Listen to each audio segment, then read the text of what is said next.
এখনো আমাদের লম্বা পথ চলা বাকি। আজ সন্ধ্যাবেলারও পথ চলা লম্বা বাকি এবং এক্ষুনি করতে যে যুদ্ধে আমরা নেমেছি সেই যুদ্ধেও লম্বা পথ চলা।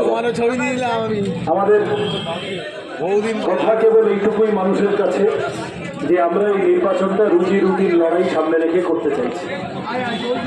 এই রাজ্য, এই দেশ, গরিব মানুষ, মধ্যবিত্ত মানুষ খুব ভালো নেই।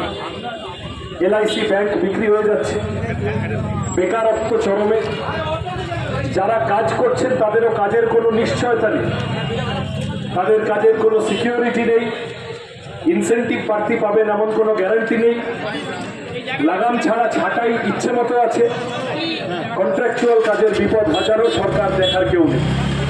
যেভাবে জিনিসের দাম বেড়েছে, পেট্রোল, ডিজেল, রান্নার গ্যাস বা বিদ্যুৎ বা ওষুধ, আমরা সকলে অত্যন্ত চিন্তিত। স্কুল, কলেজ, হাসপাতালের যে ভয়ানক অবস্থা, যাদের ভোটে জিতে এই ব্যাপারগুলো দেখার কথা ছিল তারা এগুলো দেখছে না। একদল ব্যস্ত দাঙ্গাবাজি করতে, একদল ব্যস্ত তোলাবাজি করতে। আমরা ফলত তৃণমূল বিজেপিকে পরিত্যাগ করি বাংলার মানুষের কাছে, যাদবপুরের মানুষের কাছে আবেদন জানাচ্ছি। সিপিআইএম, বামফ্রন্ট এবং আরও যারা যারা এই লড়াইতে আমাদের সমর্থন করতে চান, বিভিন্ন রাজনৈতিক দল, বিভিন্ন সংগঠন, সকলকে পাশে নিয়ে আমরা রুজি রুটির লড়াইটাকে জোরদার করার চেষ্টা করছি। আপনাদের সকলের কাছে আবেদন, রুটি কাপড়া মাকান কমিউনিস্ট পার্টির এক আওয়াজ, শিক্ষা, স্বাস্থ্য, মান, কাজ, এর উপরে দাঁড়িয়ে আমরা আপনাদের কাছে ভোট চাইছি।